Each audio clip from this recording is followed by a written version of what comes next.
মুম্বাইয়ের সন্ধ্যাগুলো সবসময়ই ব্যস্ত এবং ঝলমলে থাকে, কিন্তু সেদিন তাজমহল হোটেলের আলিশান হলে রনকটা ছিল একটু বিশেষ।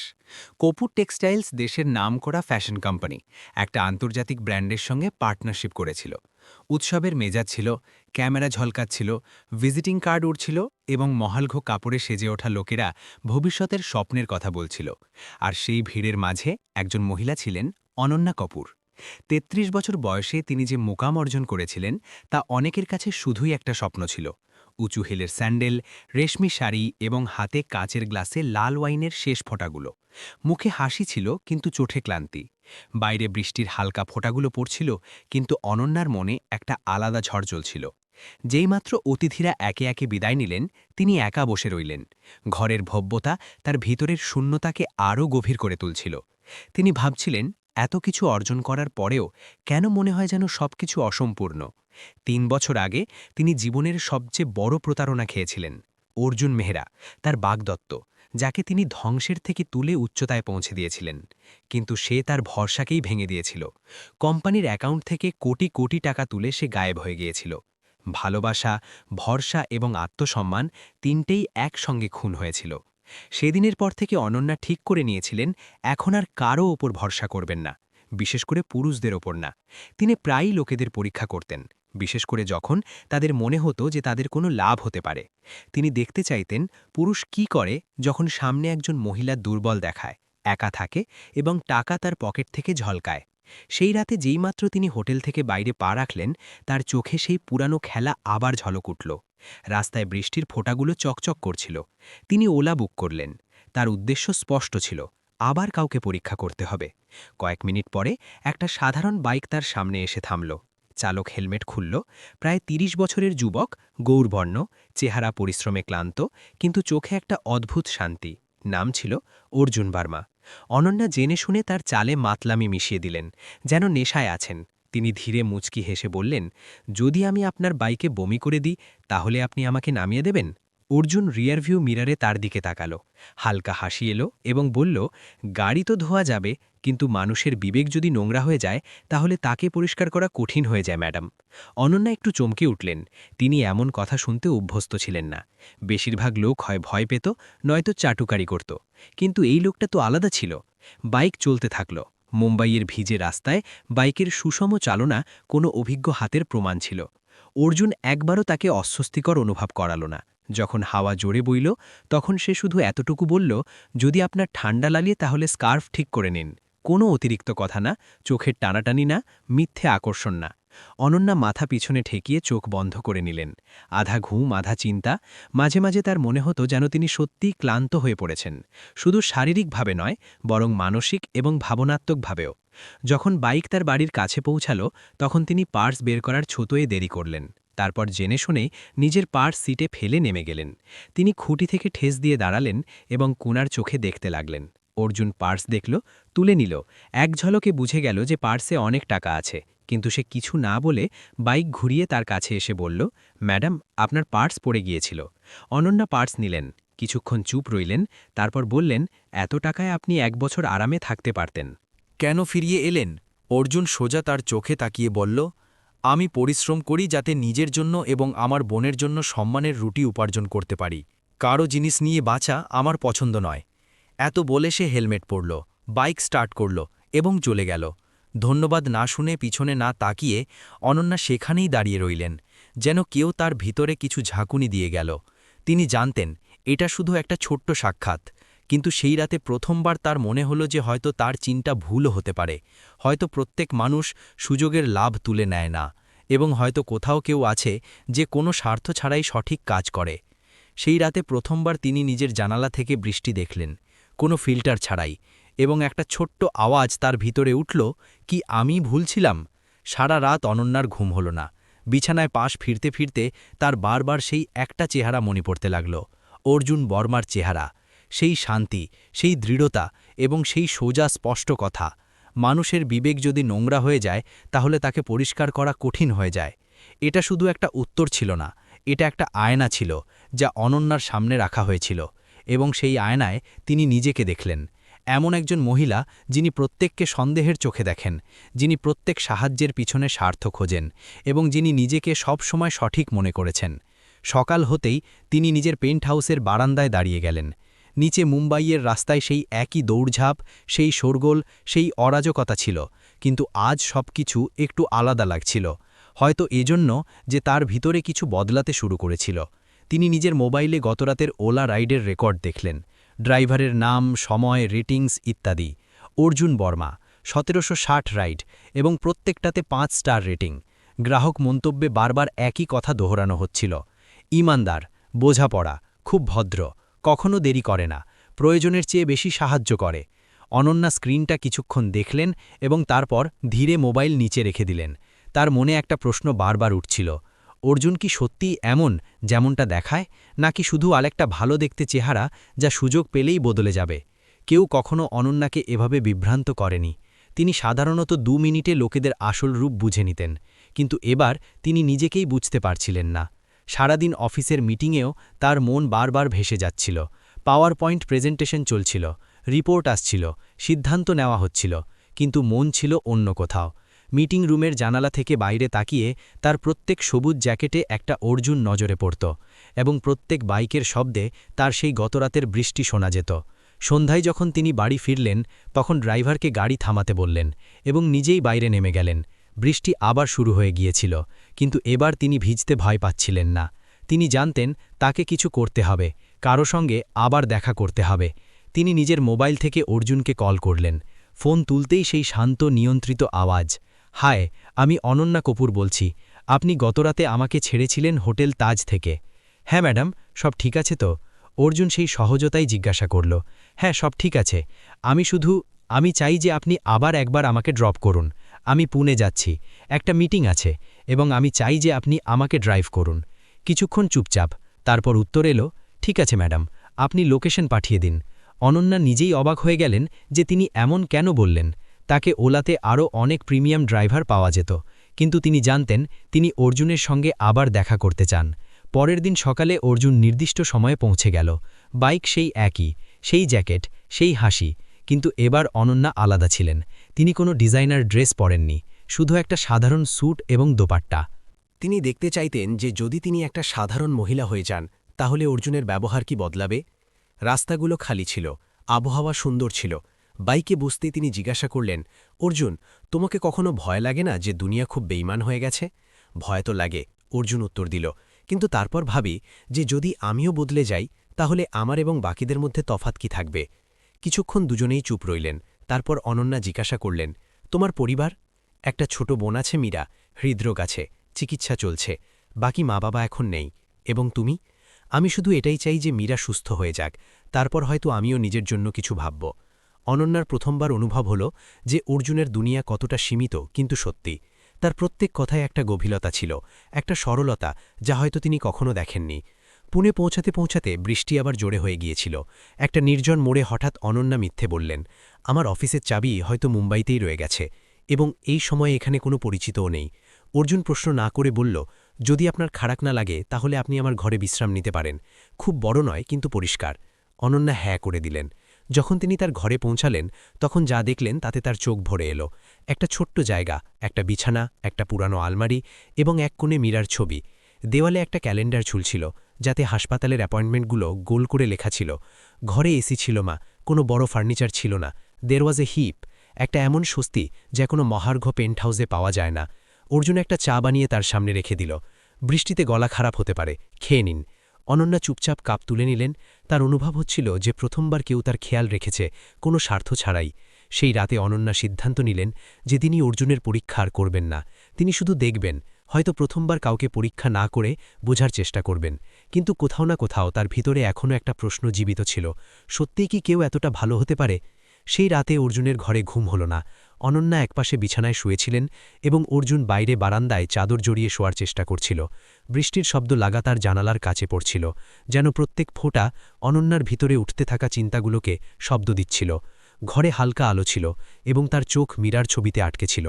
ছবিতে মীরা হাসছিল, নিরাশার থেকে অজানা, যেন দুনিয়া এখনও একটা সুন্দর জায়গা। অনন্যার হাতে সেই কাপ ছিল যাতে অর্জুন চা দিয়েছিল। সেটা এখন ঠান্ডা হয়ে গিয়েছিল, কিন্তু তাতে বাকি বর্মাহটি এখনও তার আঙুলে ছিল। তোমার বোন মীরা কত বছরের? তিনি ধীরে বারান্দার দিকে জিজ্ঞাসা করলেন। ৮। অর্জুনের আওয়াজ এলো স্পষ্ট এবং ধীর। এবং কবে থেকে অসুস্থ? জন্ম থেকে। হৃদয় ছিদ্র আছে। সরকারি হাসপাতালে চিকিৎসা চলছে, কিন্তু অপারেশনের জন্য টাকা দরকার। কিছু মুহূর্ত চুপ থাকার পর অনন্যা আবার জিজ্ঞাসা করলেন, তুমি কোনো এনজিও থেকে সাহায্য চাওনি? অনেকবার চেষ্টা করেছি, অর্জুন বলল, কিন্তু ফর্ম ভরা, সিফারিশ আনা, লোকেদের থেকে মিথ্যে প্রতিশ্রুতি করা, এসব আমি করতে পারি না। আমি ভেবেছি যতটা সম্ভব নিজেই করব। অনন্যার একটা চিনচিনে অনুভূতি হল, তার কাছে দুনিয়ার প্রত্যেক বড় এনজিওর নম্বর ছিল, কিন্তু কখনো কারো সাহায্যের জন্য ব্যবহার করেননি। তুমি এত ভালো কেন, অর্জুন? সে বলতে বলতে থেমে গেলেন। আমি ভালো নই ম্যাডাম, অর্জুন হাসতে হাসতে বলল, আমি শুধু ভুল পথে চলতে ভয় পাই। রাত আরও গভীর হল। অনন্যা জানালার কাছে দাঁড়িয়ে বাইরে তাকালেন। কোথাও দূরে একটা ট্রেনের সিটি শোনা গেল। মনে একটা অদ্ভুত অস্থিরতা ছিল, যেন কিছু বদলাচ্ছে। পরের সকালে অর্জুন উঠে আবার চা বানাল, এবার আদা এবং তুলসী দিয়ে। সে কাপ রাখতে রাখতে বলল, বৃষ্টি আজও চলছে। যদি আপনি বলেন তাহলে আমি আপনাকে পুনে স্টেশনে ছেড়ে দিই। না, আমি আজ এখানেই থাকব। অনন্যা বললেন, আমি ক্লান্ত এবং হয়তো ভাবারও দরকার আছে। অর্জুন কোনো প্রশ্ন করল না, শুধু মাথা নেড়ে ঘরের পরিষ্কারে লেগে গেল। অনন্যা সেদিন অর্জুনকে মন দিয়ে দেখলেন। প্রত্যেক হরকতে ভদ্রতা, প্রত্যেক কাজের সত্যতা। তিনি তার ছেঁড়া পুরনো নোটবুক তুলে নিলেন, যাতে প্রত্যেক খরচের হিসেব লেখা ছিল। এক কোণে লাল কালিতে লেখা ছিল, অপারেশনের জন্য প্রয়োজনীয় টাকা ৫ লাখ। এখনও জমা ১৫,২০,০০০। বাকি ৩,৪৮,০০০। প্রত্যেক পাতায় সরলতার একটা গল্প ছিল। তিনি নিজে একটা বড় কোম্পানির সিইও ছিলেন, যেখানে কোটি কোটি টাকার বাজেট এক মিটিংয়ে পাশ হয়ে যেত। কিন্তু এখানে একজন লোক প্রত্যেক টাকার হিসেব রাখছে, যাতে তার বোনকে জীবন মিলতে পারে। সেই রাতে যখন অর্জুন সবজি আনতে গেল, অনন্যা নিজের হীরের কানের দুল খুলে টেবিলে রেখে দিলেন। একরকম আরেকটা পরীক্ষার শুরু করতে গিয়ে অর্জুন কি সেগুলো নিয়ে চুপচাপ রেখে দেবে? সে কি বাকিদের মতো সুযোগ দেখবে? কিন্তু যখন অর্জুন ফিরল এবং দুল দেখল, তখন সে কিছু বলল না। সে সেগুলো তুলে নিল, একটা রুমালে জড়িয়ে আলমারির সবচেয়ে ওপরের ড্রয়ারে রেখে দিল। আপনার এই জিনিস ছুটে গিয়েছিল, আমি সামলে রেখেছি। সে শুধু এতটুকু বলল। অনন্যার ভিতরে যেন কোনো দেয়াল ভেঙে পড়ল। এটা শুধু পরীক্ষা ছিল না, এটা একটা স্বীকারোক্তি ছিল। তার এখন অর্জুনে ভরসা হতে শুরু করেছিল। ধীরে ধীরে হলেও বিশ্বাসের একটা নতুন দেয়াল তৈরি হচ্ছিল, ইটে ইটে, অভিজ্ঞতায় অভিজ্ঞতায়। পরের দিন যখন তিনি ফিরতে লাগলেন, তখন তিনি বললেন, অর্জুন, তোমার বোনের অপারেশন আমি করিয়ে দিতে পারি। টাকা আমার কাছে কোনো বড় কথা নয়। অর্জুন তাকে দেখল, চোখে না রাগ ছিল না খুশি, শুধু শান্তি ছিল। আমি জানি যে আপনার কাছে অনেক কিছু আছে ম্যাডাম, সে বলল, কিন্তু আপনি কি এটা দিচ্ছেন কারণ আপনি আমার সাহায্য করতে চান, নাকি কারণ আপনি কিছু প্রমাণ করতে চান? অনন্যা চুপ হয়ে গেলেন। তার কাছে কোনো উত্তর ছিল না। এটা প্রথমবার ছিল যখন কেউ তার সাহায্যকে চ্যালেঞ্জ করেছিল। এখনও পর্যন্ত তিনি যা দিতেন লোকেরা মাথা নিচু করে নিত, কিন্তু অর্জুন তার উদ্দেশ্যে প্রশ্ন করেছিল, তার ভাবনায়। ফেরার পথে বাইকের পিছনে বসে অনন্যার চোখ ভিজে যাচ্ছিল। বৃষ্টির ফোঁটাগুলো এবং তার অশ্রু, দুয়ের মধ্যে এখন কোনো তফাৎ ছিল না। তিনি অনুভব করলেন, হয়তো তিনি নিজেকেও জানতেন না। অর্জুনের আয়না বারবার তাকে দেখাচ্ছিল যে আসল ভালোতা দেখানোতে নয়, বরং সিদ্ধান্তে হয়। এবং তিনি সিদ্ধান্ত নিলেন, এখন কোনো দেখানো হবে না। মুম্বাই ফিরে আসার পরেও অনন্যার ভিতরে কিছু শান্ত হল না। অফিসের meeting, client deal, corporate presentation, সবকিছু যথাবৎ ছিল। কিন্তু তার ভিতরে একটা নতুন সংগ্রাম শুরু হয়ে গিয়েছিল। অর্জুনের কথাগুলো এখনও কানে গুঞ্জন করছিল। আপনি কি আমার সাহায্য এই জন্য করতে চান, কারণ আপনি কিছু প্রমাণ করতে চান? তিনি নিজেকে সেই প্রশ্নই দোহরালেন, অনেকবার। উত্তর প্রত্যেকবার ঝাপসা হয়ে যেত। কখনো হ্যাঁ, কখনো না। কিন্তু একটা কথা স্পষ্ট ছিল অর্জুনের সামনে, তিনি আর সেই ছিলেন না যেমনটা দুনিয়ার সামনে ছিলেন। তার অস্বস্তিকে তার সবচেয়ে কাছের সহকর্মী তন্নিও অনুভব করল। একদিন যখন দুজনে লাঞ্চ ব্রেকে ছিলেন, তন্নি মজা করে জিজ্ঞাসা করল, আপনি খুব শান্ত থাকতে শুরু করেছেন, সব ঠিক তো না, নাকি কেউ হৃদয় চুরি করে নিয়েছে? অনন্যা শুধু হেসে কথা এড়িয়ে গেলেন, কিন্তু সত্যি ছিল যে হৃদয় চুরি হয়নি, বরং কিছু এমন ফিরিয়ে আনা হচ্ছিল যা তিনি অনেক আগে হারিয়ে ফেলেছিলেন, বিশ্বাস। সেই সন্ধ্যায় তিনি আবার অর্জুনকে কল করলেন। এবার তিনি তাকে একটা ক্যাফেতে ডাকলেন, এমন একটা ক্যাফে যা উঁচু শ্রেণীর ছিল, যেখানে প্রায়ই বলিউড তারকা এবং ধনী ব্যবসায়ীরা যেতেন। অর্জুন সময়মতো এসে দরজায় দাঁড়িয়ে অপেক্ষা করল। ক্যাফের ভিতরে আগে থেকেই অনন্যার দুই বান্ধবী উপস্থিত ছিলেন, রিয়া এবং সঞ্জনা। দুজনেই পেজ 3 এর অভ্যস্ত সদস্য। তারা আগে থেকেই কিছু সন্দেহজনক হাসি নিয়ে অর্জুনকে দেখছিলেন। অনন্যা চেষ্টা করলেন যে মেজাজ সহজ থাকে, কিন্তু কিছু কথা শিগগিরই তীক্ষ্ণ হয়ে গেল। তাহলে আপনি উবার চালান? রিয়া হাসতে হাসতে জিজ্ঞাসা করল, কিন্তু তার হাসিতে হালকা তাচ্ছিল্য ছিল। জি, অর্জুন শান্তভাবে উত্তর দিল। ওয়াও, কি কথা! আজকাল ইমানদারিও অ্যাপ থেকে আসে, সঞ্জনা বলল। তারপর নকল হাসিতে সবাই যোগ দিল। অনন্যা অস্বস্তি বোধ করলেন, কিন্তু কিছু বলতে পারলেন না। তিনি জানতেন যে এটা ভুল হচ্ছে, কিন্তু জানি না কেন তিনি অর্জুনের সামনে কিছু বলতে অক্ষম ছিলেন। হয়তো ভয় ছিল যে তিনি কিছু বললে অর্জুন বুঝে যাবে যে তিনি এখন দুর্বল হয়ে পড়েছেন। অর্জুন চুপচাপ নিজের কফির এক চুমুক নিল। তারপর বলল, আমি এখানে শুধু এই জন্যে এসেছি কারণ আমার মনে হয়েছিল যে আপনি আমার সঙ্গে দেখা করতে চান। কিন্তু মনে হচ্ছে এই সাক্ষাৎ আপনার জন্য আরেকটা কিছু প্রমাণ করার মাধ্যম ছিল। সে উঠে দাঁড়াল। আওয়াজ না উঁচু ছিল না রাগী, কিন্তু তার প্রত্যেক কথার গুঞ্জন যেন অনন্যার বুকে নেমে যাচ্ছিল। আপনি আমাকে পরীক্ষা করছেন না অনন্যাজি, আপনি নিজেকে পরীক্ষা করছেন, এবং সেই পরীক্ষায় হয়তো আপনিই হেরে যাবেন, বলে সে চলে গেল। বাকি দুই বান্ধবী কিছুক্ষণ চুপ রইলেন। তারপর ধীরে ধীরে কথাবার্তা আবার শুরু হলো, কিন্তু অনন্যা অন্য কোথাও ছিলেন। তার মন এখন এই জায়গায় ছিল না। রাতে বাড়ি এসে তিনি আয়নার সামনে দাঁড়িয়ে রইলেন অনেকক্ষণ ধরে। সেখানে দাঁড়িয়ে একজন মহিলা ছিলেন যার কাছে সবকিছু ছিল, কিন্তু ভিতর থেকে তিনি নিজেকে হারিয়ে ফেলেছিলেন। প্রথমবার তার অনুভব হল যে তিনি সত্যিই একা, এবং এই একাকিত্ব তিনি নিজেই বেছে নিয়েছেন। সে রাতে তিনি ঘুমালেন না। বারবার তার মনে একই কথা ঘটছিল। আমি তাকে কেন ডেকেছিলাম?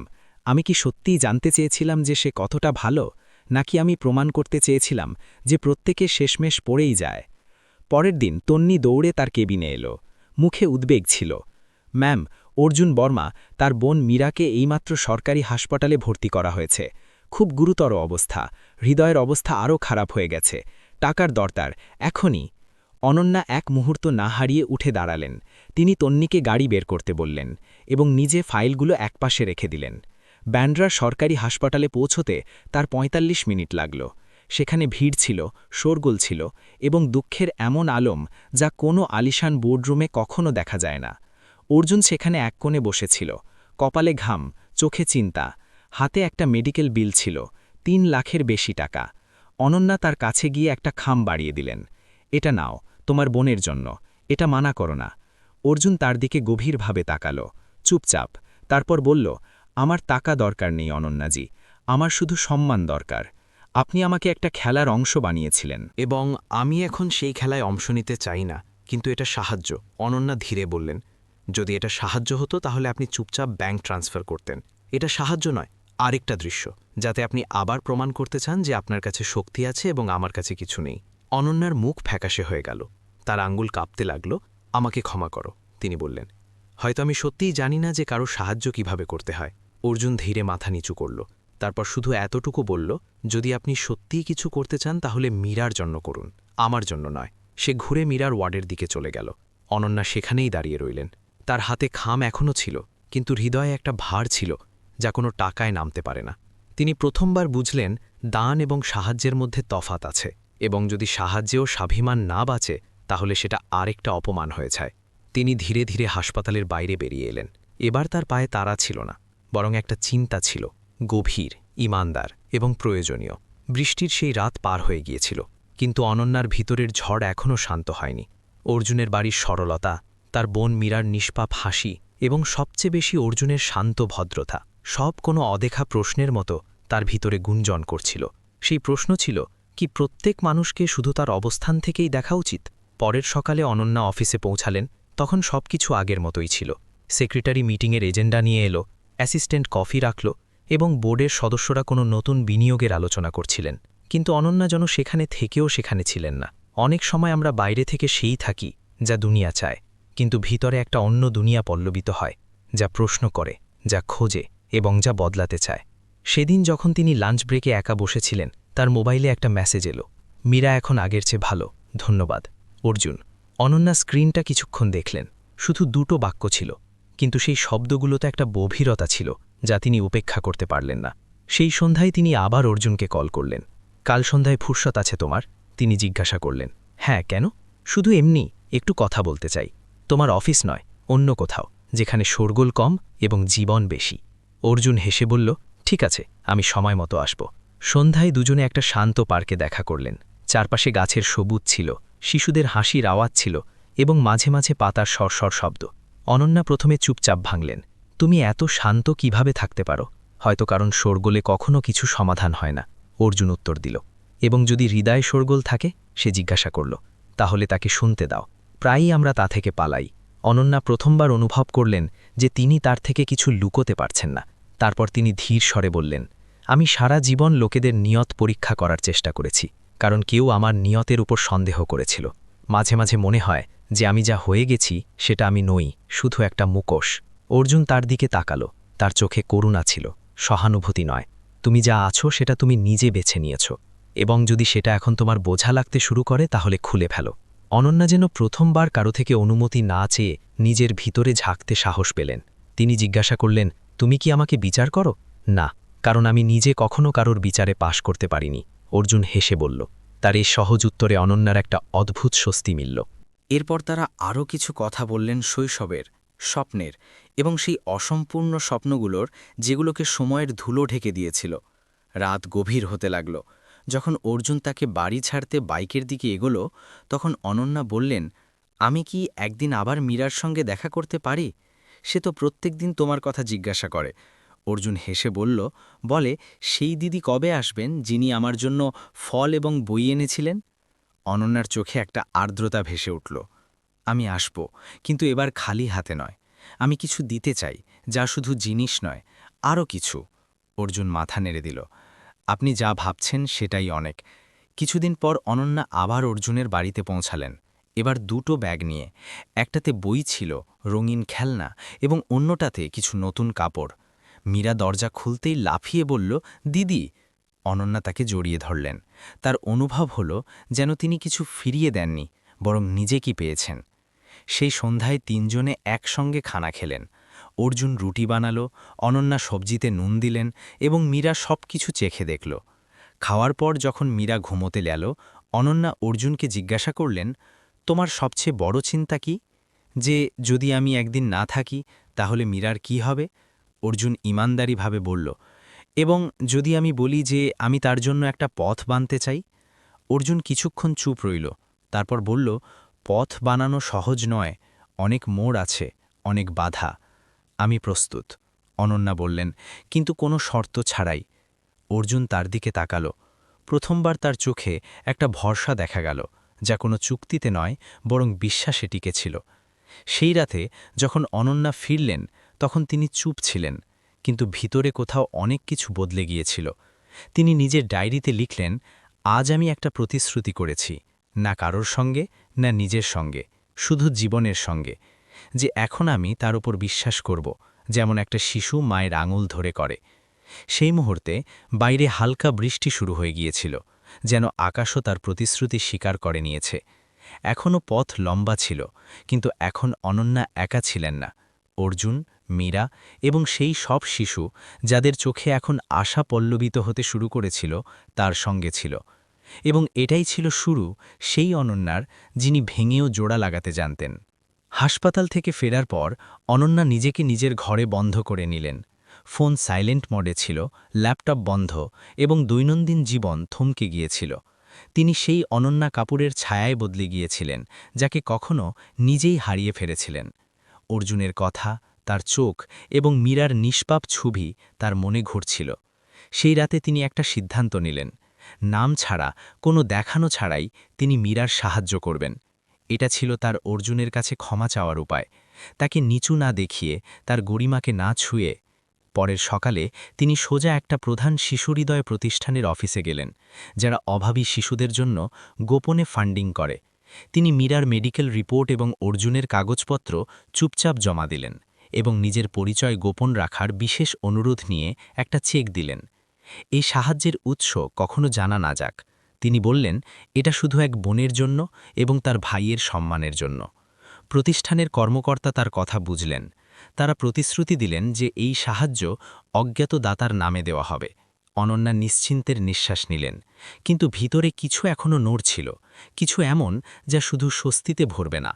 পরের কয়েকদিন তিনি প্রত্যেক সকালে প্রতিষ্ঠান থেকে মীরার অবস্থার খবর নিতে লাগলেন। রিপোর্টগুলো ধীরে ধীরে আশ্বস্তকর হয়ে উঠল। অপারেশন নির্দিষ্ট তারিখে হল, সফল হল। মীরাকে আইসিইউ থেকে সাধারণ ওয়ার্ডে সরিয়ে দেওয়া হলো। ডাক্তাররা বললেন, মেয়েটায় জীবনী শক্তি আছে, সে শিগগির সুস্থ হয়ে যাবে। একদিন হাসপাতাল থেকে ফোন এলো। অনন্যা, জি, সেই ব্যক্তি জিজ্ঞাসা করছে যে তার বোনের সার্জারির জন্য হঠাৎ টাকা কোথা থেকে এলো। আমরা আপনার পরিচয় বলবো না, কিন্তু সে খুব অস্থির, তাকে বলুন। অনন্যা রুদ্ধ গলায় বললেন, মাঝে মাঝে ফেরেশতারাও সাধারণ কাপড়ে আসে, শুধু এটা মেনে নিন যে কেউ কোথা থেকে দেখছিল এবং সময় মতো এগিয়ে এসেছে। তিনি ফোন কেটে দিলেন, কিন্তু হৃদয়ে কিছু আরও জেগে উঠল। এখন তিনি শুধু মীরার সাহায্য করতে চান না, এখন তাকে অর্জুনের সঙ্গে আবার দেখা করতে হবে একটা নতুন চোখে, একটা নতুন নিয়তে। দুদিন পর তিনি নিজে হাসপাতালে পৌঁছলেন, কিন্তু এবার না ব্যবসায়িক স্যুটে, না মেকআপ নিয়ে, বরং একটা সাধারণ সালোয়ার কুর্তা এবং কোনো নিরাপত্তা ছাড়াই। তিনি চাইতেন যে যদি অর্জুন তাকে দেখে তাহলে একজন মহিলা হিসেবে দেখে, না কোনো শক্তিশালী শিল্পপতি হিসেবে। মীরার ঘরের বাইরে চটি ছড়ানো ছিল এবং ভিতর থেকে হাসির আওয়াজ আসছিল। তিনি ধীরে ধীরে ভিতরে প্রবেশ করলেন। মীরা বিছানায় বসেছিল, তার হাতে রঙিন পেন্সিল এবং একটা নোটবুক ছিল। অর্জুন পাশেই বসেছিল, তার সঙ্গে কিছু স্কেচ বানাচ্ছিল। মীরা সবার আগে অনন্যাকে দেখল, তার চোখে চেনার একটা হালকা চমক উঠল। দিদি, আপনি সেই নন যিনি ভাইকে চায়ের দোকানে পেয়েছিলেন? সে ভোলাভাবে জিজ্ঞাসা করল। অর্জুন চমকে পিছনে ঘুরল, দুজনের চোখ মিলল। কিছু মুহূর্ত দুজনেই চুপ রইলেন। অনন্যা এগিয়ে গিয়ে মীরার কপাল স্পর্শ করলেন। হ্যাঁ, আমি সেই, এবং জেনে খুব খুশি যে তুমি এখন সুস্থ। মীরা হেসে বলল, ভাই বলে আপনি খুব ভালো, যদিও মাঝে মাঝে রাগ করেন, কিন্তু হৃদয় পরিষ্কার। অনন্যার গলা ভরে এলো। হয়তো তোমার ভাই আমার থেকে বেশি আশা রেখেছে, সে ধীরে বললেন। অর্জুন এতক্ষণে দাঁড়িয়ে উঠেছিল, তার চোখে না কোনো ক্রোধ ছিল, না অবাক, বরং একটা ক্লান্ত সাম্য। আমি জানতাম, সাহায্য আপনিই করেছেন, সে বলল। প্রতিষ্ঠানের অফিসে কেউ ভুল করে আপনার নাম বলে ফেলেছে। অনন্যা কিছু বলতে যাচ্ছিলেন, কিন্তু অর্জুন এগিয়ে বলল, আমি আপনার উপর রাগ করিনি। হ্যাঁ, কষ্ট অবশ্যই হয়েছে, কারণ যখন কেউ মানুষকে খেলা ভাবে তখন তার গরিমা ভেঙে যায়। আমি বুঝি। অনন্যা মাথা নিচু করলেন। এবং আমি আমার তরফ থেকে যা পারি করেছি, কিন্তু এখন যা করতে চাই সেটা আরও বড়। আমি কি একটা ট্রাস্ট বানাতে চাই অর্জুন, শিশুদের জন্য, যাদের কোনো সহায় নেই, হৃদরোগী বা যাদের চিকিৎসা টাকার কারণে থেমে যায়। এবং আমি চাই যে তুমি সেই ট্রাস্টের নির্দেশক হও। ঘরে নিস্তব্ধতা ছড়িয়ে পড়ল। আমি? অর্জুন যেন নিজেকে জিজ্ঞাসা করল। হ্যাঁ, অনন্যা স্পষ্টতায় বললেন, তোমার ঈমানদারি, তোমার দৃষ্টিভঙ্গি এবং তোমার গল্প, সেই জিনিসগুলো যা লোকেদের বদলাতে পারে। এবং আমি জানি তুমি কখনো কারোর জীবন নিয়ে খেলা করবে না। অর্জুন কিছু বলল না, সে শুধু মীরার দিকে ঘুরল, যে এখনও তার পেন্সিল দিয়ে কিছু রং করছিল। যদি মীরা মানে, সে বলল, তাহলে আমি অবশ্যই ভাবব। মীরা হেসে বলল, ভাই, যদি আপনি এবং দিদি মিলে আরও শিশুদের সাহায্য করবেন তাহলে আমার খুব খুশি হবে। অনন্যা হেসে ফেললেন, প্রথমবার খোলাখুলি কোনো দেখানো ছাড়াই। তার অনুভব হল যে হয়তো তিনি প্রথমবার কোনো রিশতা বানিয়েছেন যাতে স্বার্থ নেই, শুধু সেবা আছে। অর্জুন হাত বাড়াল, শুরু করি, কিন্তু এবার কোনো পরীক্ষা ছাড়াই। অনন্যা তার হাত ধরলেন। একদম, এবার শুধু ভরসার সঙ্গে ট্রাস্টের ভিত্তি রাখা হয়ে গিয়েছিল। নাম রাখা হল নির্মল হৃদয় ফাউন্ডেশন, যার অর্থই ছিল সেই জায়গা যেখানে সাহায্য শর্ত ছাড়া দেওয়া হয়, যেখানে না কোনো দয়ার দেখানো থাকে, না কারোর গরিমায় আঘাত। কয়েক সপ্তাহে সব কাগজপত্রের কাজ শেষ হয়ে গেল। অনন্যা নিজের ব্যক্তিগত সম্পত্তির একটা বড় অংশ ট্রাস্টে দান করে দিলেন, কিন্তু এই খবর মিডিয়ায় পৌঁছতে দিলেন না।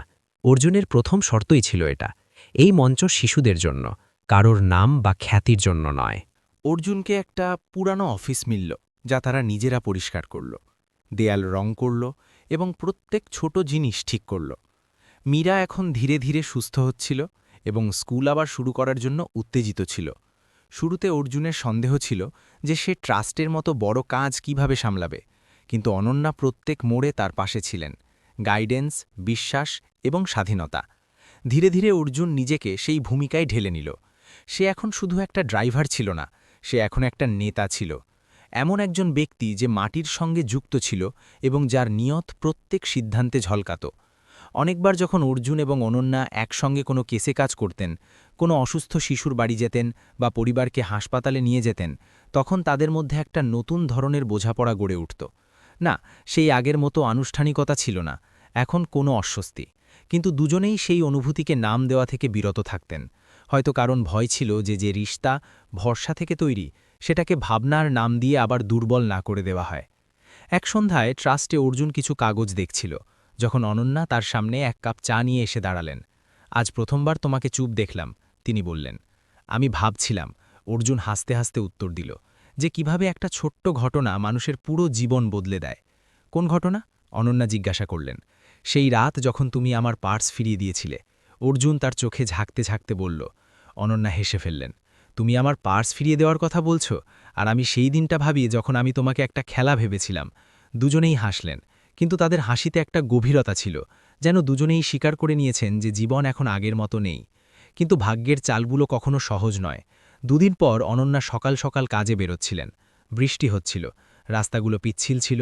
ড্রাইভার গাড়ি ঘোরাতেই ছিল যে একটা ট্রাক, যার ব্রেক সেল হয়ে গিয়েছিল, সামনে থেকে এসে পড়ল। ভয়ঙ্কর ধাক্কা হলো। গাড়ি ঘুরতে ঘুরতে একটা দেয়ালে ধাক্কা খেল এবং একপাশে উল্টে গেল। কাঁচ ভেঙে গেল, এয়ারব্যাগ খুলল এবং চারপাশে হুলস্থুল পড়ে গেল। লোকেরা দৌড়ালো, কেউ পুলিশকে ফোন করল, কেউ অ্যাম্বুলেন্সকে। অনন্যা গাড়ির ভিতরে অজ্ঞান ছিলেন, তার কপাল থেকে রক্ত বইছিল। কয়েক মিনিটের মধ্যেই অ্যাম্বুলেন্স এলো এবং তাকে সেন্ট জর্জ হাসপাতালে নিয়ে যাওয়া হলো। অর্জুনের কাছে খবর ট্রাস্টের এক ভলান্টিয়ার থেকে পৌঁছল। সে তৎক্ষণাৎ হাসপাতালে ছুটল। সেখানে পৌঁছে ডাক্তারের সঙ্গে কথা বলল। অনন্যার অবস্থা গুরুতর ছিল, মাথায় আঘাত, পাঁজরায় ফ্র্যাকচার এবং সবচেয়ে বড় কথা, রক্তের খুব অভাব। তার ব্লাড গ্রুপ এবি নেগেটিভ, একটা দুর্লভ গ্রুপ। হাসপাতালে উপলব্ধ ছিল না। যদি 1 ঘন্টায় ডোনার না মেলে, ডাক্তার বললেন, তাহলে অপারেশন সম্ভব হবে না। অর্জুন বিনা ভেবে বলল, আমি আছি, আমার ব্লাড গ্রুপও সেই একই। ডাক্তার দেখলেন, আপনার ফাইল আগে থেকেই আছে, কিন্তু আপনি গত সপ্তাহেই আপনার বোনের সার্জারির সময় রক্ত দিয়েছেন, এটা ঝুঁকিপূর্ণ হতে পারে। আমি জানি, অর্জুন ধীর কিন্তু দৃঢ় আওয়াজে বলল, কিন্তু আমি অপেক্ষা করতে পারি না, তাকে বাঁচানো জরুরি। ডাক্তার মাথা নেড়ে দিলেন। অর্জুনকে ব্লাড ডোনেশন রুমে নিয়ে যাওয়া হলো। সেই সময় তার চোখ বারবার হাসপাতালের করিডোরে খোলা বন্ধ হওয়া দরজার দিকে যাচ্ছিল, যেন প্রত্যেকবার আশা যে কেউ বলবে এখন সব ঠিক। অপারেশন শুরু হলো। 4 ঘণ্টা চলল, একটা সূক্ষ্ম এবং জটিল প্রক্রিয়া। অর্জুন পুরো সময় বাইরে বসে প্রার্থনায় কাটাল। তার মুখ ফ্যাকাশে হয়ে গিয়েছিল, কিন্তু চোখে আশা এখনও জীবিত ছিল। যখন ডাক্তার বাইরে বেরোলেন, তখন তারা মাথা নেড়ে দিলেন। অপারেশন সফল হয়েছে, এখন তার জ্ঞান ফিরতে একটু সময় লাগবে, কিন্তু বিপদ কেটে গেছে। অর্জুনের চোখ থেকে অশ্রু বেরিয়ে এলো, সে বসেই রইল, চুপচাপ। পরের সকালে অনন্যার জ্ঞান ফিরল। ধীরে ধীরে তিনি চোখ খুললেন। ছাদের পাখা ঘুরছিল, পাশে মনিটরের বিপ চলছিল। প্রথম জিনিস যা তিনি দেখেন সেটা অর্জুন, একটা চেয়ারে বসে, মাথা দেয়ালে ঠেকিয়ে ঘুমাচ্ছিল। তার বাহুতে ব্যান্ডেজ বাঁধা ছিল, হয়তো রক্ত দেওয়ার পরের। অনন্যা ধীরে তার নাম ডাকলেন, অর্জুন। সে চমকে উঠল। তুমি এখানে আছো? এবং কোথায় থাকব? সে হালকাভাবে বলল, তোমাকে বাঁচাতে হয়েছিল, তুমি আবার।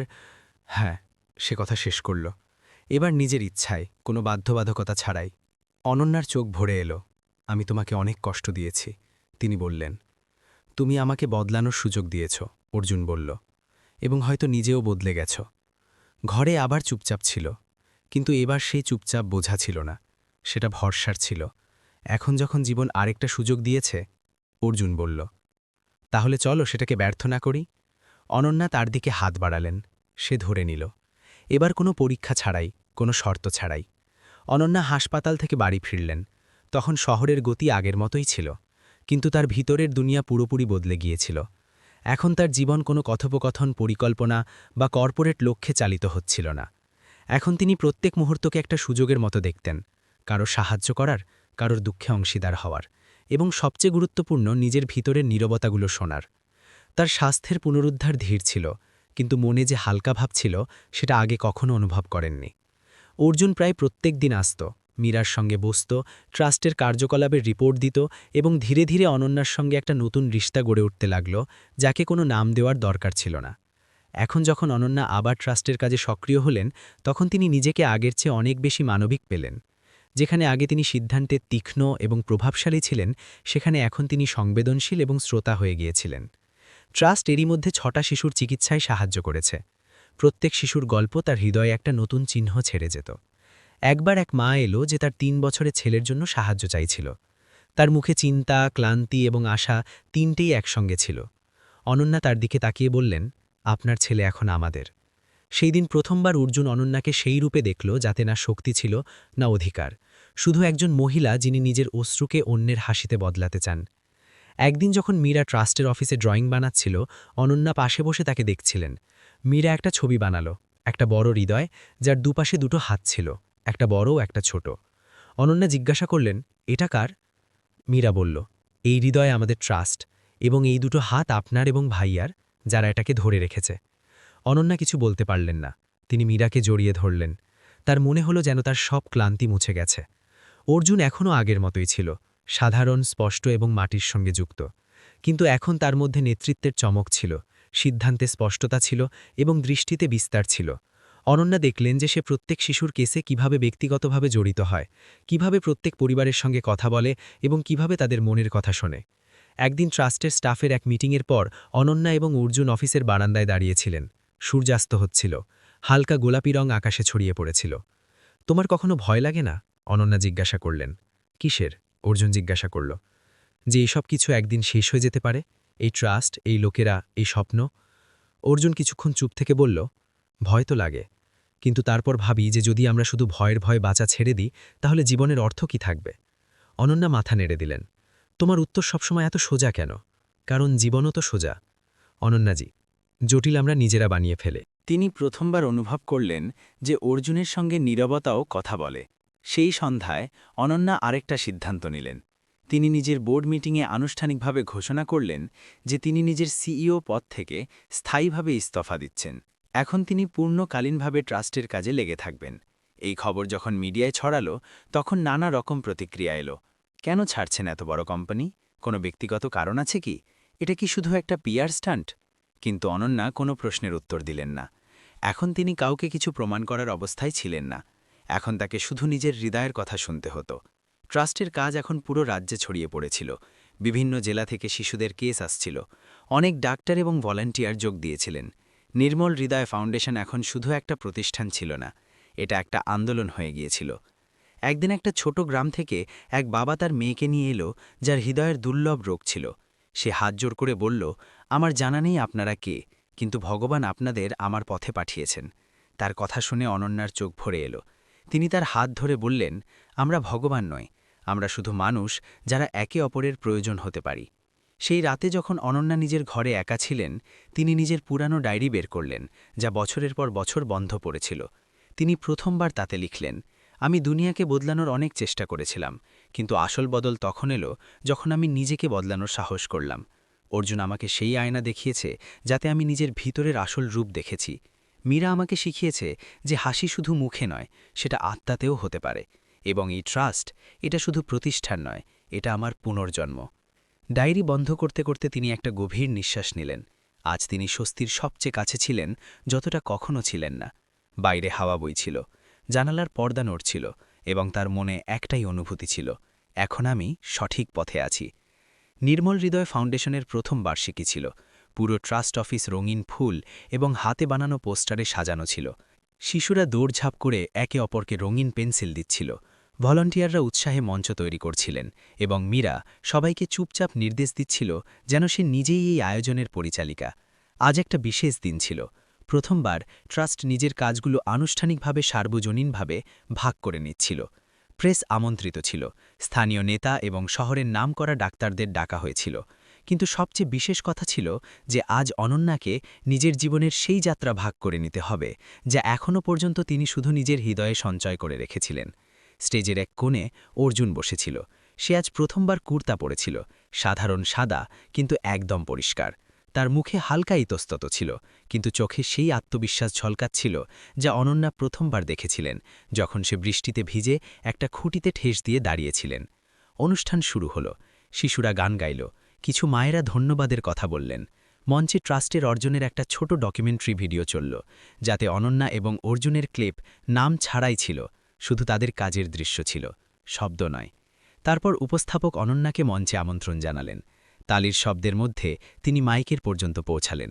তিনি সাধারণ সুতির শাড়ি পরেছিলেন, চুল হালকাভাবে পিছনে বাঁধা ছিল, এবং মুখে একটা অসাধারণ শান্তি ছিল। কিছু মুহূর্ত তিনি চুপ রইলেন, মাইকের সামনে দাঁড়িয়ে দর্শকদের দেখলেন।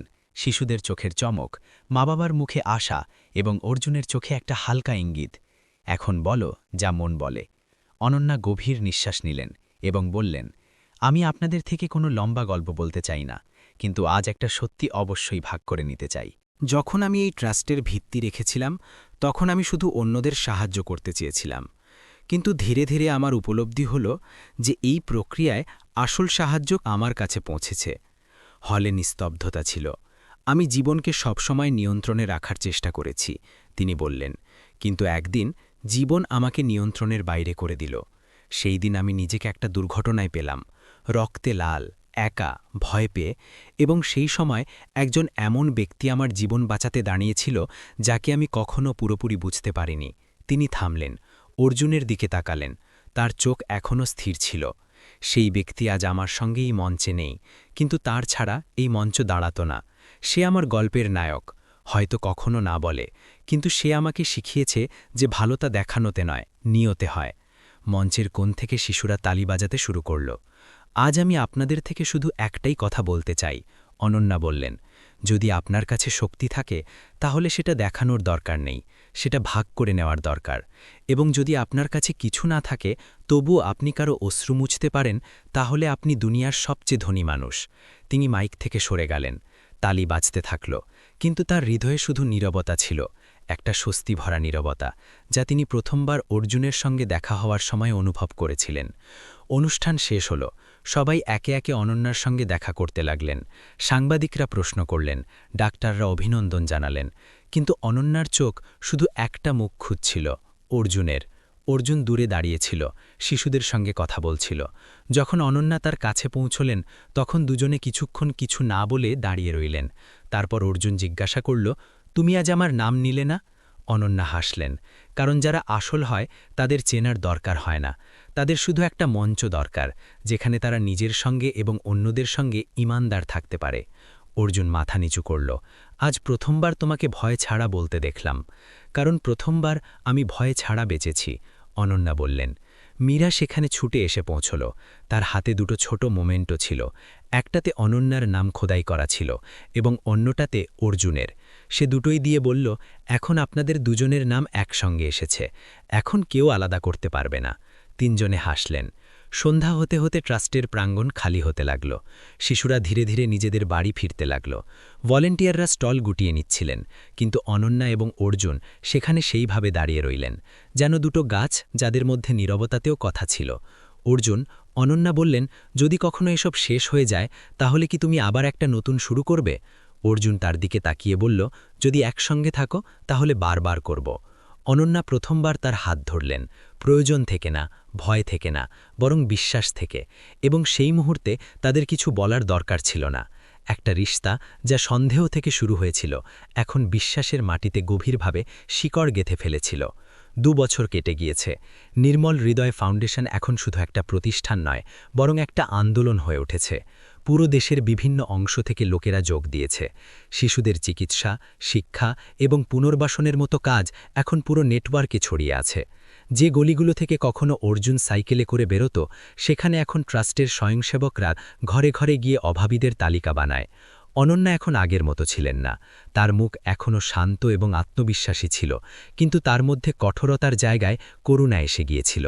এখন তিনি গয়না এবং ব্র্যান্ডেড কাপড়ের চেয়ে অনেক বেশি সেই হাতে বোনা শাড়িতে স্বাচ্ছন্দ্য বোধ করতেন, যেগুলো কোনো গ্রামীণ মহিলা বানাতেন। এই সকালের শুরু বিশেষ ছিল। আজ ট্রাস্ট একটা নতুন প্রকল্পের ঘোষণা করেছিল, উজ্জ্বল ভবিষ্যৎ, যার অধীনে হৃদরোগে আক্রান্ত শিশুদের জন্য একটা বিশেষ স্কুল শুরু করা হচ্ছিল। এই স্কুলে চিকিৎসা, শিক্ষা এবং নৈতিক মূল্যবোধের সমন্বয় একই জায়গায় করা হবে, যাতে সেই শিশুরা যারা আগে জীবন এবং মৃত্যুর মাঝে দোল খেত, এখন নিজেদের ভবিষ্যতের দিক নিজেরা ঠিক করতে পারে। উদ্বোধন অনুষ্ঠান সাধারণ ছিল, কিন্তু আত্মায় ভরা।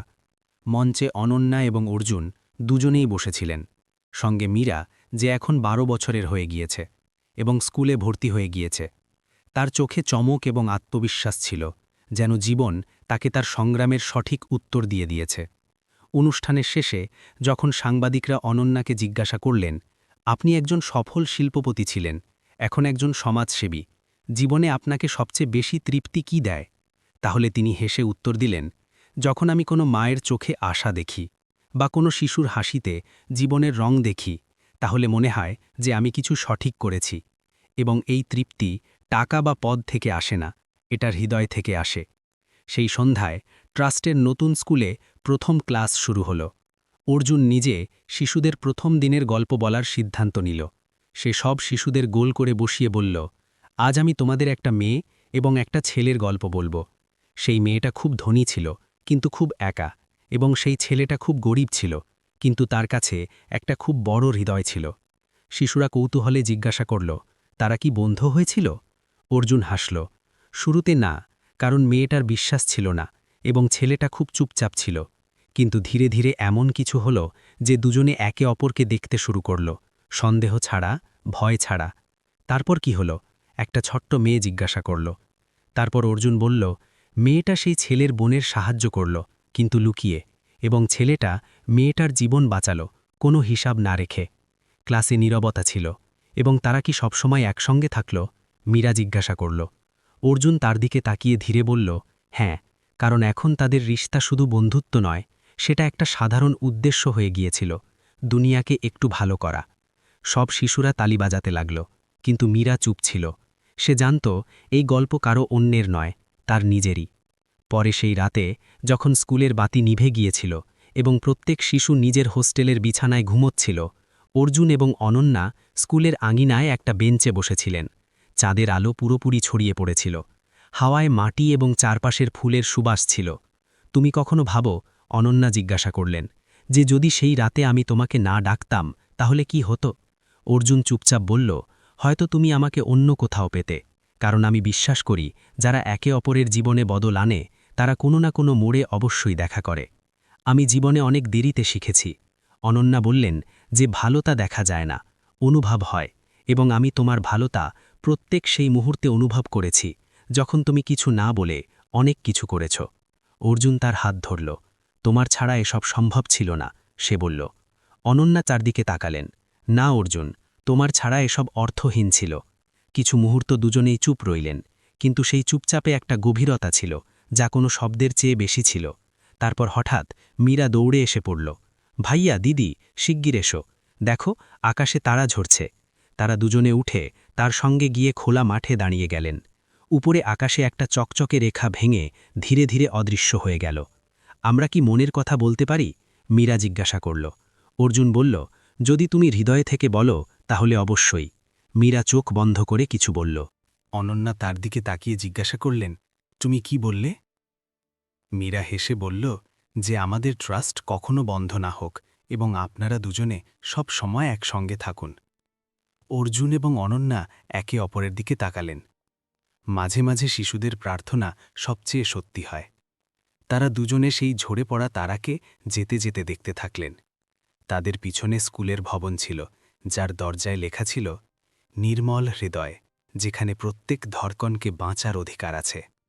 এবং এর সঙ্গেই একটা যাত্রার শেষ নয়, বরং একটা নতুন শুরু হয়ে গিয়েছিল।